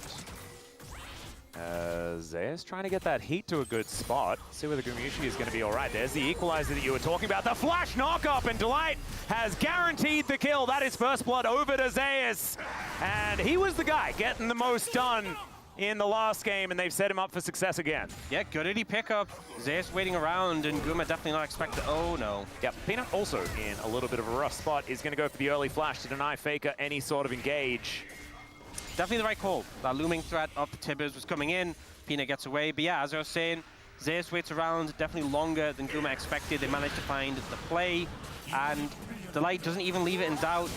Goes for the flash knock-up. And with Spellbook, switches out his flash to a TP. So not even phased by the lack of that summoner. Yep, not too worried about it. As the plate does go down for the Yorick towards the bottom side. But we're going to check this play out once again. Zeus just gives Gumyushi a red carpet to walk down. Yeah, the equalizer placement was so good because you kind of dash the direction you have to go to get away from the Blitzcrank, and he just got cooked by the equalizer. Yep, he was still in it even when he was getting knocked up. And I do like Delight not leaving anything to chance as well, just flash knock up to make it happen. As Viper able to get out scot-free there, but isn't going to be present in this lane, at least until his Blitzcrank turns up again. So T1 will be able to at least get this one shoved. Not really too much to worry about here on T1 side. They are behind like, what, 300 gold, something like that. Nice little hook is going to connect, but Carrier gives them the door. And I don't know whether it's really, I mean, yeah, it's a good trade after the Foss Bomb. That was fantastic there from Viper. But still, T1 are pushing forward. There's a culling. No one really to tank that one up as Delight gets himself his shield. Yeah. I'm going to say Viper's... Oh. Another hook going to connect there onto Carrier. I mean, Viper's doing a good amount of damage with his Q, but his items are hideous right now. Oh, God. Oh, no. Like he's just... Oh, man, that dagger could have been boots or something. Oh, no, maybe he's taken the magical footwear. Oh, no. But it's just like the least inspiring quirky item. Not it. And then on the other side, Guma's got like pickaxe, longsword. It's like, ooh. Yeah. That feels really nice, though. All things considered, getting some okay trades off. There you go. Making that dagger work for him, baby. Tier Ruby Crystal Dagger, you know, not doing so bad. And Peanut is on the grubs here as well. Owner is thinking about coming on over, but Zeka with control of the mid-wave, and Faker with no teleport walking his way down. This is not something that T1 are going to be fighting for. Well, they are coming into the area to see what's going on. Zeus burning Doran. Yeah, oh, God, one more auto would have done it. But he does respect and gets himself out of the way. Yeah, the overheat kind of timed out. Didn't really think he had the damage, especially with the Maiden hitting him, so backed away. But and Flashes was still up, I guess, so didn't want to trade. A little bit close there. It was kind of weird watching it, but of course, the overheat just gives you so much extra auto damage. So you might have been watching like, oh man, he just needs to hit him again. But no, I mean, it's quite hit for as much. Your next rotation abilities when you have no heat is just not doing as much damage. Yep. You know, and as a result, Doran is able to get back up to half health because he's Yorick. Yeah. So there you go. And Zeus had also committed the ult at the start of the fight, I believe, so... Aha, that's why it's on cooldown. On the back foot. Right now.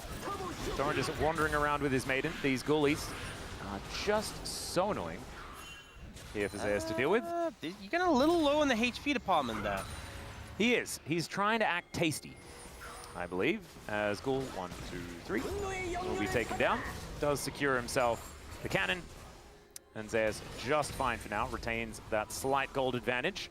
In fact, everywhere on the map, HLE are ahead by just a little bit. I know, I was looking at the scoreboard as you started saying that. And it all went back because waves started bouncing. By the time you finished the sentence, it was wrong. Yeah, that's how it goes. Yeah, it is what it is. As Peanut is on his red buff, he should be able to secure that, but Kerry has moved down towards his bottom side. Zeus, you're making me nervous, man. His teleport is back up now. Might be a little bit anxious about using teleport. Scrap shield going to come in. Wasn't even close, baby. Nearly dying to the ghouls. Like, it's okay. No, we just don't recall. Okay, easy equalizing. That's fine. Yeah, he really doesn't want that plate to go down, but it is probably going to go down. Dora is going to come on through there. Peanut's like, I just want to go back, man. Yeah. Zeus is still here, by the way. At some point this game, Zeus does need to recall. He does actually go back to base. Yeah. That would be good. Okay, he did it. Good job. Great way. Excellent. Yeah. And now, going to be possibly teleporting back in, but no, it doesn't actually have to. The wave is going to be equalizing. Zeka trying to get some damage onto Faker here, who's running around real fast. Does have Phase Rush on his Annie, as well as the Molten Shield. Makes him pretty mobile. Yeah, one item spike, really big for the Yone, so when Zeka gets to that... okay. Sometimes, I mean, it's not about the initial damage anymore on Tibbers. Tibbers just does a lot more damage over time now. Tibbers is just very irritating. Yeah. It used to be if you missed that, though, you did nothing. Yeah. Thankfully, that is not the case anymore. They could just kill it. Yeah, that's 50 gold over to Peanut. Easy as that. Does give over Peanut's position, though, and Ono will just immediately take the opportunity to start up the dragon. Yeah. The light is here. Doesn't have... Oh, wow. Yeah. Now he's in the ghoulie wall with a kennel, and he's got cats, not dogs. That is not a fun place to be. Caged up completely. Certainly not. He wants to try and steal this. Well, let's see whether he can. Rough Grab, not exactly the highest amount of damage in comparison to a Smite, so probably wasn't really going to work out. There is Mountain Soul again. As Viper is Valkyring forward, looking for Gumayushi, trying to do some damage here, as it's a really nice pillar to make sure that he flashes away. Delight had to soak the culling, but really didn't want to. A little bit ambitious there from Viper, I feel like. Not the first time. We've had some worrying Valkyries, haven't we, today? Yeah, but also not the first time from Viper. He's kind of challenged in the mid lane, and it's backfired a bit. So he did this last series against T1, I believe. Was like challenging Guma in the mid lane and then getting punished for it by other members. So maybe not learning from those mistakes. Perhaps. As both cannons secured by our top laners. Very, very nice. No -1s in chat for this lane. Faker the only one with a slight gold lead, I say, just to make sure that we get another gold lead that pops up out of nowhere.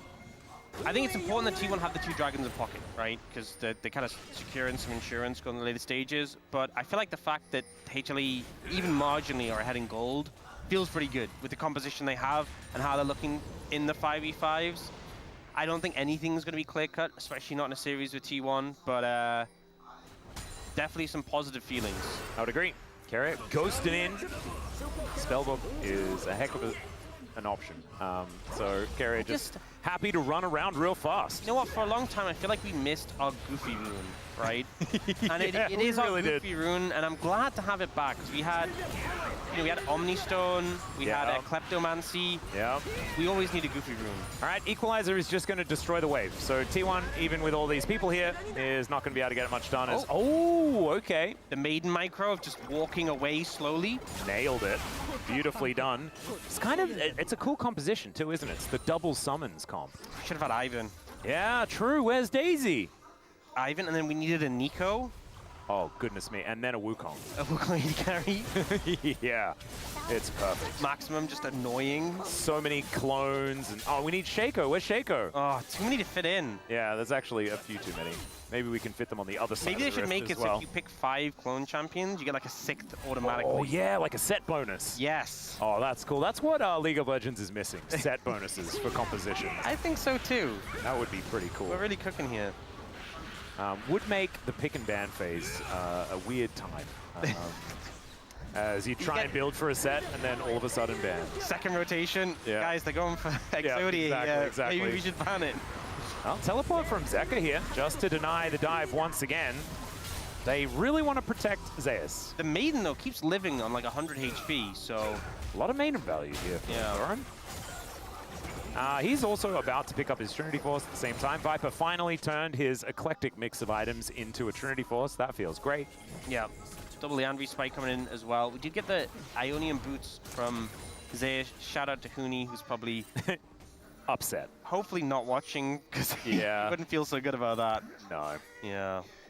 Maybe he's changed. Maybe military has changed him. Maybe he's now open to different boot options. I don't think. Yeah, there's no way. chance at all. Nice little knock up here from Zeka, but Faker finds the stun. And so this Yone isn't really going to be doing too much. That one item spike that you were talking about does come in, but the same thing can be said for Faker on this Annie. Yeah, Herald's up. Malignance is very important. And T1 a pretty good control in the area. And I feel like, other than those... Oh dear. Cullen comes down. There's a flash over from Delight to get him out of the kennel.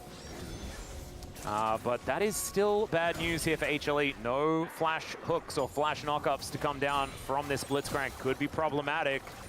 It's fine, he's got Spellbook. You'll just grab a new summoner, right? Yeah. Yeah. Oh, heck. Hey, he did Ghost. There you go. Ghost Clans. He's Disco Nunu. I'm pretty sure Carrier also did this in the last game as well. So it's not just a Delight thing, but it is very funny when you know see Cleanse Ghost just running around. I remember it was Neela. I think it was either Aiming or Jiru when they first played Neela. And they went Ghost Cleanse. Like, unironically.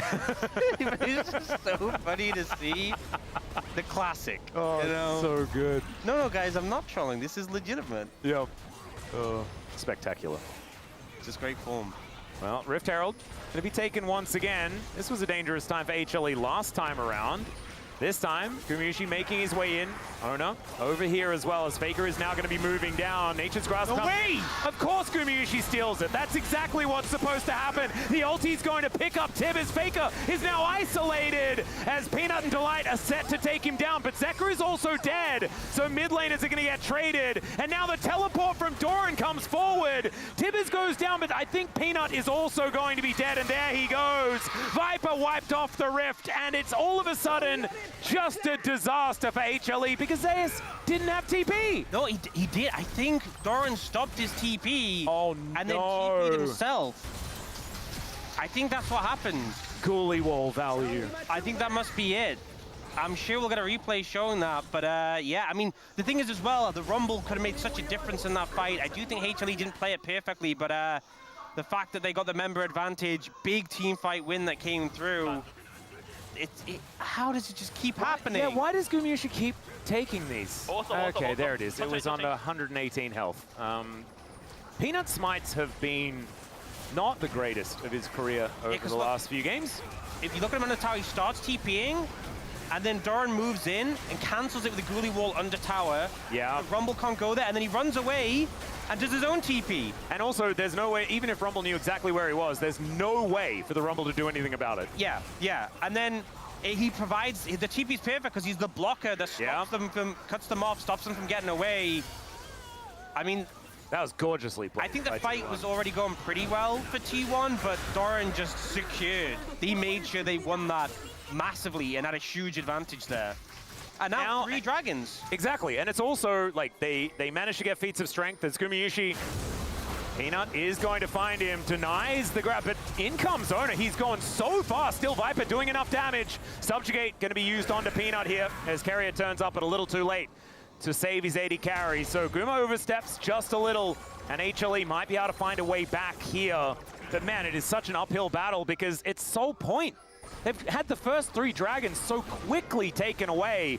The pressure is there permanently on HLE. Taking this outer turret going to be a big deal here for Humble Life Esports, but still, like I said, uphill battle.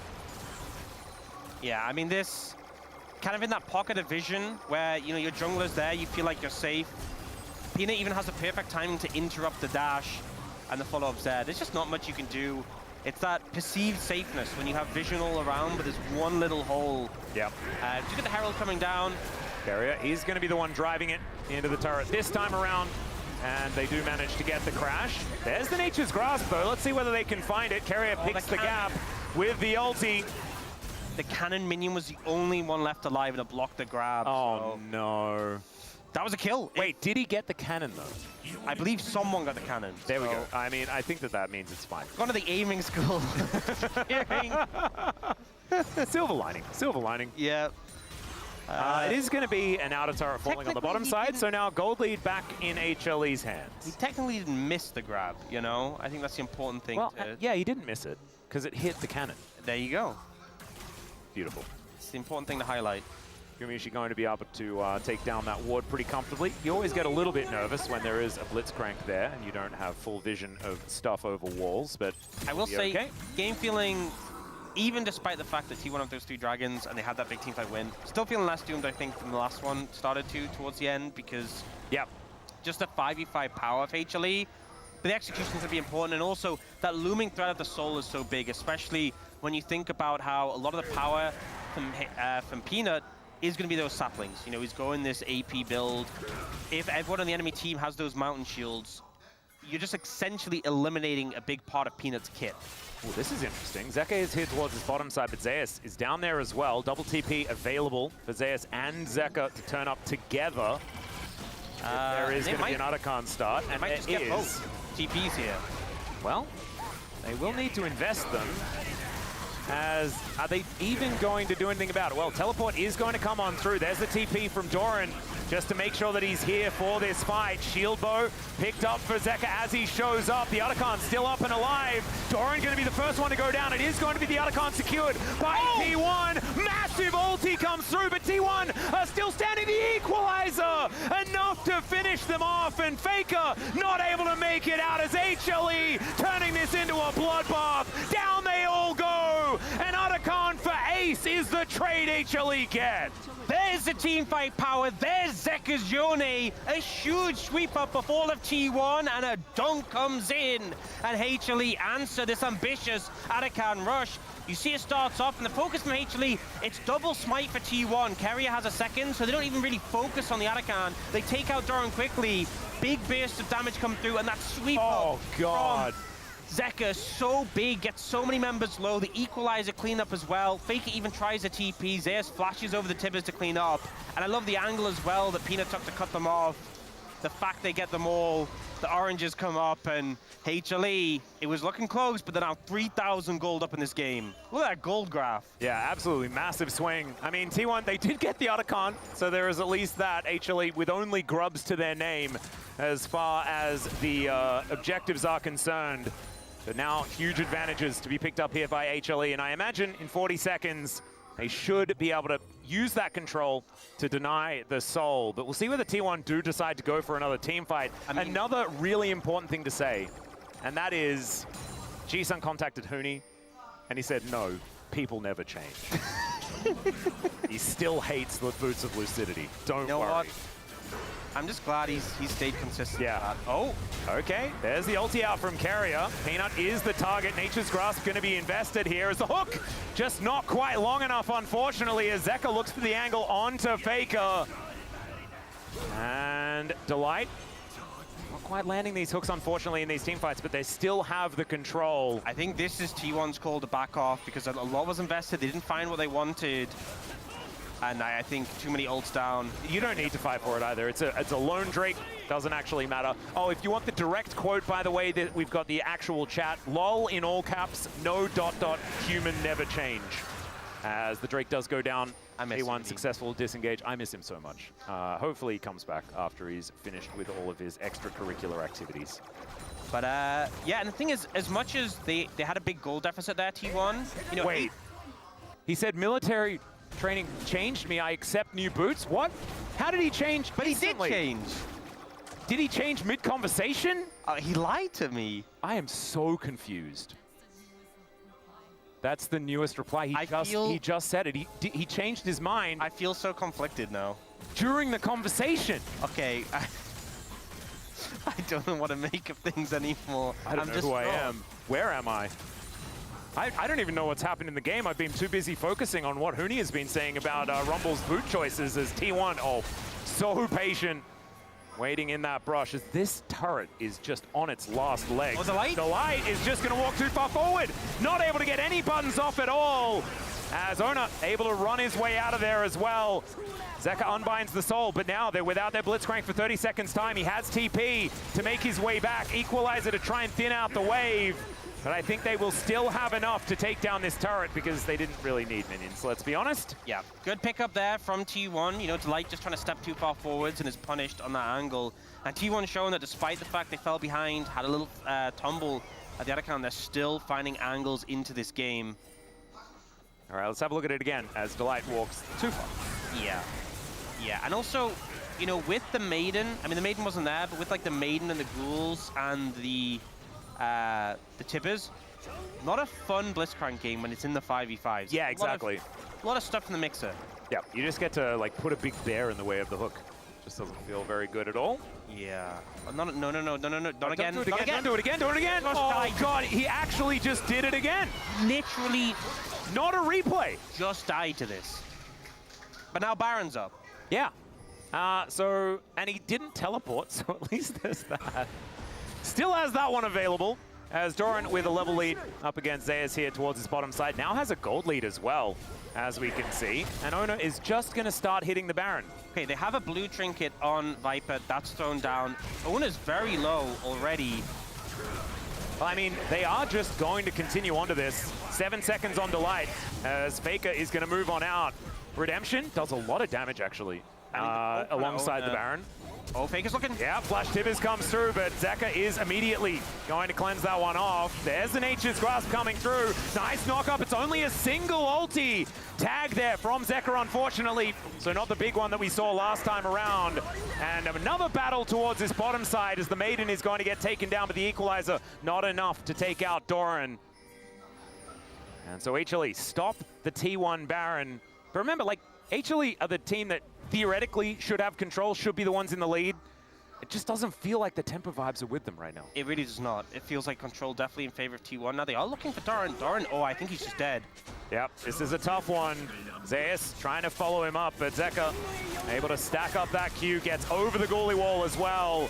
And the Unbound Soul would have guaranteed that one anyway. So down goes the Yorick in the side lane. He's got TP, 45 seconds though, before he's back on the map. Yeah. Thankfully, it's only the Baron that's really fightable within that time, and I don't know whether HLE are going to be rushing it. It does give a chance for HLE to get control, but they weren't really in position to immediately, I say that, they are going to try and immediately translate that into something with his TP coming through.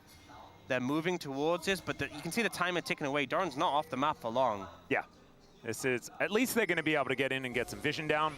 They need some control wards in this pit. There are just wards everywhere. There's so many wards, T1. and you want to sweep, and you want to get the saplings down, so people have to face check into them, because they are doing a lot of damage at this point. Yep. Gumiyoshi almost face-checking Peanut there. As we know, he is in this brush. The hook is going to connect! And unfortunately, Carrier is going to be the one getting jump-scared this time around. The support's really having a hard time keeping vision on this map, and immediately HLE walk over to the Baron and look to take it down. It's a bad time to be a support main in this game. Oh, it really is. Coming through, and that's enough to translate it. Ends up being And all of a sudden now it's HLE with the 5,000 gold lead. To be fair, they still had a gold lead before, but the pressure really wasn't in their favor. But this comes through, the pick onto Carrier here. I think maybe could have just tried warding over the wall to get vision of the Baron itself and not moving there, but it's so hard. Like, we see it from the spectator point of view. Yeah, and hindsight is 20/20, right? And, you know, I was critical of Delight before, so I kind of apologize for that. But I mean, Delight did do the same thing again. Carrier hasn't done it again yet. I know, but it's so much harder when you're actually in the game playing around this lack of... And also, you're like, surely they're not there still. And I don't blame him, actually. Yeah, but still, traps being set up. HLE get a big advantage now, have the Baron. Looking towards this Dragon to secure their second of the game and just fully ice out any chance of T1 getting the soul for now. The question is, what can they get done with this Baron? Looking towards, I feel like they push in mid and bot, maybe to look. All right. Well, Delight is going aggressive, as we can see. The Maiden getting a little bit angry at Zeka here as well, as he does carry a turret shot a million miles. Yeah, T1 did a good job. Faker pushed out that top wave. 19 health. Doran is a real Maiden protector. But if you look, Faker's also trying to push this mid wave out as well, and then move away from it. So normally you want to push like mid and bot, and then you can have the waves come in together. But like T1 are buying a lot of time, and then they can just focus on defending bot lane as a unit. It looks like they might have to give this tower up though. Yeah, it's going to be a tough one to defend. Carrier is there with the door, as Owner is going to get engaged on here momentarily by Peanut. Kennel not really going to work out, as we can see, as Faker off to the side, just barely out of vision. But again, Peanut not going to take the bait this time. Oh man. The Maokai ult is so big for securing this. They can just use it as a diagonal. Exactly, it's like Talia wall, right? Works exactly the same way, and they're just going to break open the base. They didn't need the mid wave because they just forced all the way through bot. Yeah, this does mean, though, they're not able to translate this into more. It's still a huge pickup, don't get me wrong. Although I say that, they're looking. All right, they're looking for Gumayusi, the ulti, and the flash has to come out. That's a lot invested there as the hook is going to come through. Carrier has the door, still takes so much damage in the culling, still high value. I'm not sure about this one here, HLE, as the flash comes out. In goes Zeus, trying to go aggressive on the back of that one. Great knock-up there from Zeka, but out goes Owner. Gumayusi coming on through there, but Doran is right in the mix. They take down Owner. That's 1,000 gold, though. Massive, massive money over to T1. And Gumayusi's still standing. I think that worked out for T1 in the end. Yeah, I mean, it was just an overstep, you know, trying to get the flash from Guma, sure, but it's just too far by going for this, because the rest of the team, even though Zeka can snap back, the ult for Maokai is committed. It's a massive tool. They grab Carrier, but he's under the Nexus towers, so they can't chase him down to finish him off. Delight loses a ton of health, and this Trundle Pill that comes through from Owner, I feel like just buys so much time, ends up slowing them from leaving the base. Yes, Owner does end up going down, but Guma kites out really well. Viper looks for Guma, but is answered immediately by Faker and Carrier, and it just ends up very scrappy. And when you have such a lead, so much gold was traded over, so many shutdowns given. Yep, it was 1,000 gold from Zeus going down, I'm pretty sure. So Doran picked up that money, having a look at it there in the replay. And it's understandable. I mean, Zeus has 3 items complete, Oblivion Orb there casually as well. And now Doran actually has a gold lead. It's kind of ridiculous, but this Yorick is going to be a menace as this game goes on. And they can build tanky items, right? It's a lot more difficult for HLE to justify it because there is that Trundle that's only going to benefit from every tank item that you buy.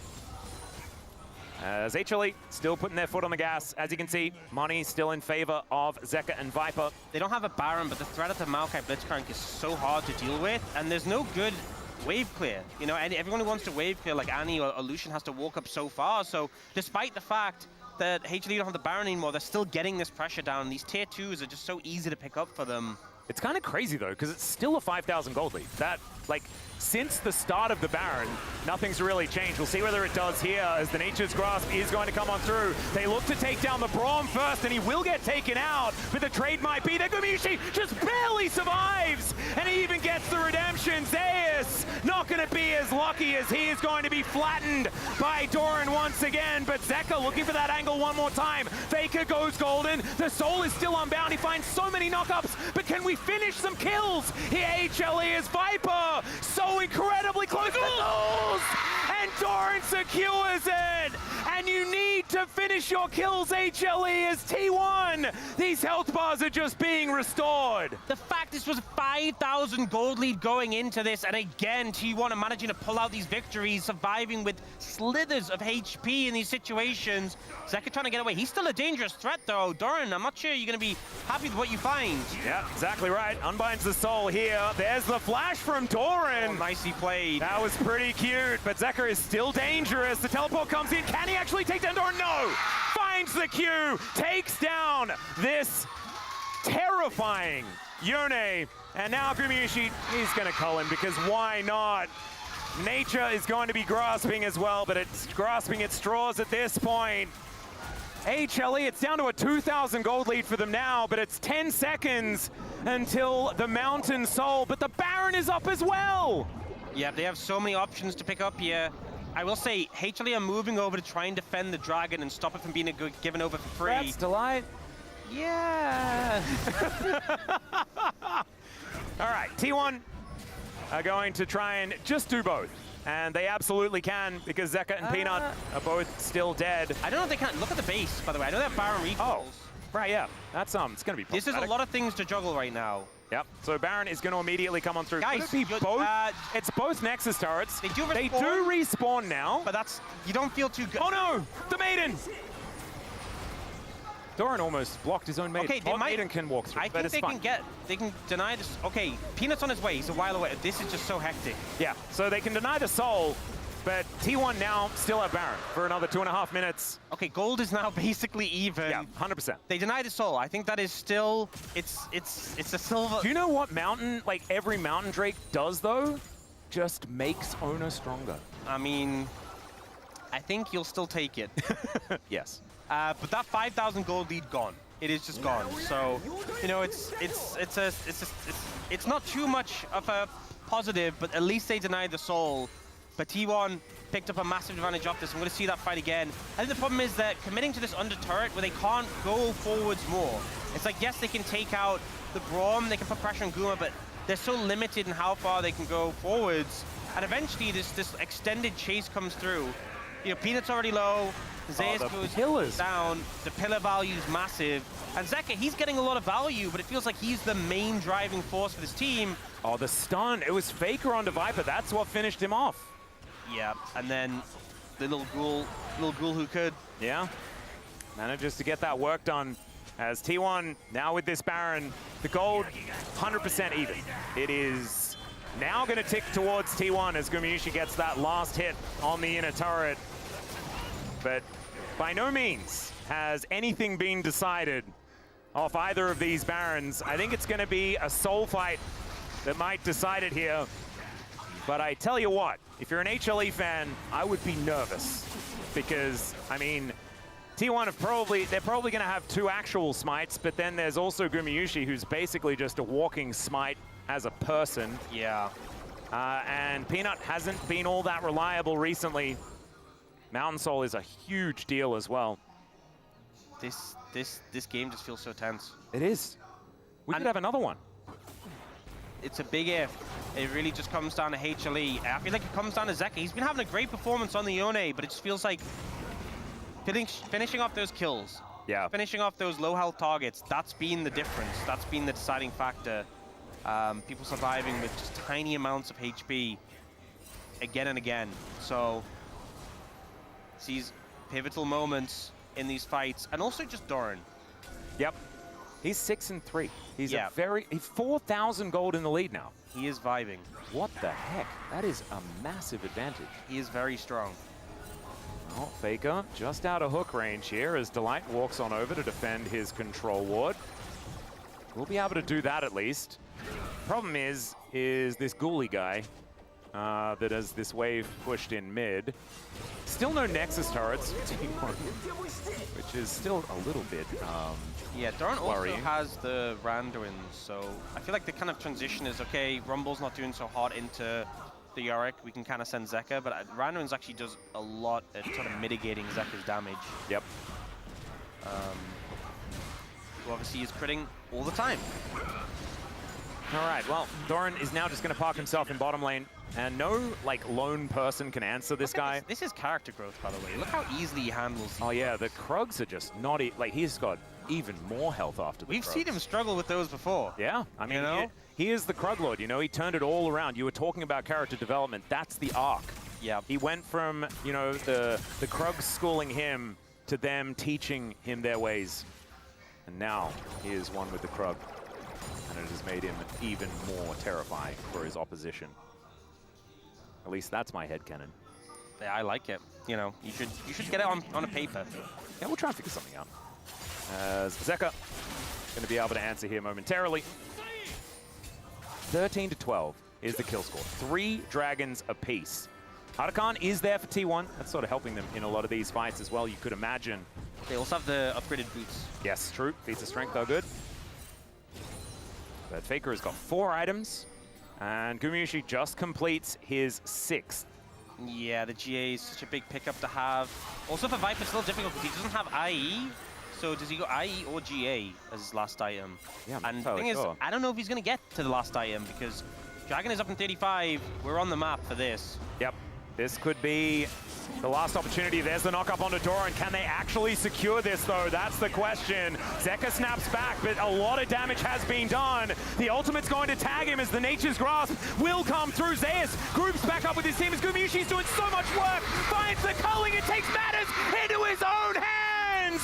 Gumayusi just says, not today, HLE. Down to his GA, but he has that item, so he can go this crazy in the fight, and T1 just roll over the top. Absolute decimation. 5v5 team fighting composition be damned. T1 run them over. The final fight doesn't even look close. That was just blink and it's over. And T1, they do it again. Game number 2 ends in about the same abrupt fashion as game number 1. And I guess the best thing you can think about for HLE is at least they were winning for a portion of these games. Unfortunately, it's not enough to kill a Nexus against T1. Not this year. No, it is not. And I think I will say, as the caveat, HLE did make it look more competitive. There was definitely moments where it looked like we saw some of the HLE of old, but it still shows that despite them kind of leveling up to a degree, there's still such a difference between, you know, T1 who are looking like, at worst, second best, and honestly, often probably even. We could say they are currently 3-3 sometimes against often ahead. Genji. Yeah. Yep. And right now, just looking in incredible form. Doran, I think, had a fantastic series. The Ambassador was finding some clutch ults and doing a lot of work, and on the Yorick as well, Menace and side lanes. I think maybe it's time for the Gumayusi fans to get what they want. Because I feel like that last team fight, something that he really took into his own. Also having a pretty good game number 1 as well on the Sivir. It's so hard though. There are some phenomenal performances here. Wow, that's a lot of Gumayusis. Maybe someone agrees with me there. As this guy on the Bard though, I mean, what are you supposed to do, man? It's hard. I'm kind of glad that I don't have a POM vote. It's so difficult. Yep. I also said that HLE can't win against T1 this year. They did win against them this year. That happened already. But if you were to divide this year in half, they haven't done it this half of the year. So there we go. I've just fixed it for myself. Have you got anywhere with your decision? I'm pondering. I'm pondering. Pondering. I'm pondering. It's so difficult. You're not allowed to ponder. Yeah, you know. Ion's waiting for you. Okay, I'm trying. I'm just putting as much pressure on as I can. Yeah, thank you to for get that. you to make. You know what? I'm gonna go with what I thought it. Yeah. Let your heart decide. I'm doing it. I'm doing it. That's a good idea. There we go. Okay. And you know what's the thing? You might think, well, maybe you should have thought of it before the end of the game. I did think of it before the end of the game. And it's hard, yeah. It's hard, okay? And also the end of the game has to factor in. Yes, and I thought I had a good answer. And you know what? At the end of the day, there's a lot of good options. And that's, sometimes people think there's a right answer. There's multiple right answers all of the time. And it's just what you decide. And at the end of the day, a lot of people on T1 played really good. I think Carrier's Bard, in every game he plays it, but game 1 especially was very transformative. I think Guma had a really consistent series. I think Doran had some fantastic moments. You know, some great Ambassador ults in game 1, stopping the TP in game 2, the Ghoulie kill. Yeah. Faker had I think maybe it's like, for me, it's Guma or Doran that I would be voting for, but I don't know. I feel like Gumayushi was like the target for everyone all the time. Like this moment where he got skill checked by Zeus three times in a row. I think you can't really feel bad about Guma or Doran. Yep. I also think that Carrier, I think if Carrier's Bard was game 2, just because people recency bias, which I feel like is kind of unfair, because I think if it was the other way around, he probably would get it, you know? So maybe that's an argument for him, but I think Guma played this one really well. It's not an easy composition to play Lucian into. Nope. This is a hard comp to play Lucian into. You're short range, there's a lot of threats. Zeka was trying to kill you. He was trying to unbind your soul, and you refused to let your soul be unbound. And the engage onto Doran just straight up didn't work. Faker denies Zeus from entering the fight as well, so the equalizer opportunity just isn't there in line with the Nature's Grasp. I think if anyone needs convincing for Guma, this passage of play will do it. Like the dodge away on the hook from Delight, avoids the Mark Hail, goes forward. And he baits Zeka in with a GA. And he knew that he could do it as well because he had that GA. Yeah. And so just incredible performance here in the clutch from T1. You could see that gold lead went up to 6.3K for HLE at its zenith, but then it had to come back down again. And T1 will take the series 2-0. I do want to say this looked at least competitive. Yeah, I think. And last time it did not look quite like that. This is all I wanted from HLE. Okay, I don't think I expected them to beat T1. 3 games would have been nice, but at least they looked competitive, which is more than we could say from, again, last matchup. But still work to be done. Considering HLE in LCK Cup with a and it's Doran, the 0-4 Ambessa Palm. I love that because he was an absolute god in that series. Yeah, I mean, personally, I think the Ambessa had a lot of great moments with landing some clutch ults onto Viper specifically. There was also, for me, a big moment was when he stopped the TP from Zeus on the Yorick, and also the Ghoulie kill on a Viper was pretty that was definitely very much for the funny side of things. Yeah. This is also a pretty historic moment as well because Gen.G secure first place in the regular season. So HLE cannot actually catch back up with them anymore as they were in second place, obviously. And so now T1 tying them here will mean that T1 can still leapfrog and get second, but Gen.G are guaranteed first. Yeah, and I think ultimately with how they're playing, HLE should be very worried about T1 overtaking them. Yeah. They obviously haven't off this one, but they are climbing quickly. Exactly. They're only 1 match behind at this point in time, I'm pretty sure. Yeah, if I'm having a look. You can't even bank on Gen.G beating them, you know? Yep. Because they've been trading wins. So if HLE in the 3rd round robin... oh, no, they're even. They're even now. Is that the case? But they're down in game score. Yeah, they're down in game score, but they are even in match score. So it only needs to be another T1 win, and they can make it to 2nd place. As Doran preparing for this interview, this guy, man, this has been an incredible year for Doran. I know we make jokes about the year of closer, but maybe it actually is just the year of Doran. Obviously, we are potentially speaking a little bit too soon because he does need to prove himself on the international stage.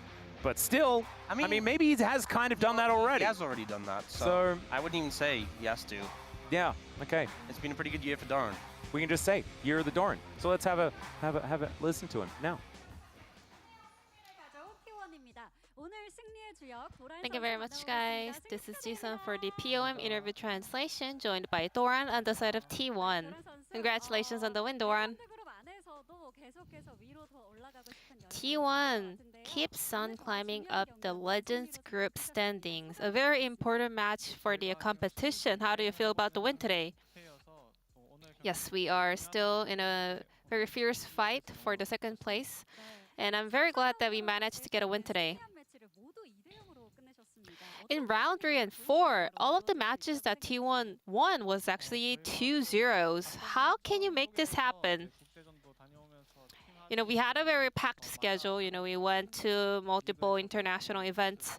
I think it really helped us bond better as a team. The teamwork has stepped up so much, and now we're transitioning that into our gameplay. Doran, game number 1. Your Ambessa was locked in when Yunara was available. I want to know the decision behind that. Do you think Ambessa has higher value than Yunara? I mean, Yunara, of course, is a pick that Guma usually prepared, but today we thought Ambessa is a bit of a higher priority on the top lane. And your Ambessa is something special compared to other top laners. Do you also feel the same? Do you feel extra confident when you play Ambessa? I mean, recently I have been winning a lot of games on Ambessa, so it did give me a bit of a confidence boost. But also Ambessa itself is a very fun champion to play. I really enjoy playing it. And then game 2, Hana Life had Maokai, Yune, and Blitzcrank, some of the confidence and favorite picks on the side of Hana Life. What was the plan to deal with their composition? Yeah, they had a very decent comp, but also T1 side, we had a lot of lane prior picks, so we managed to get the early snowball going.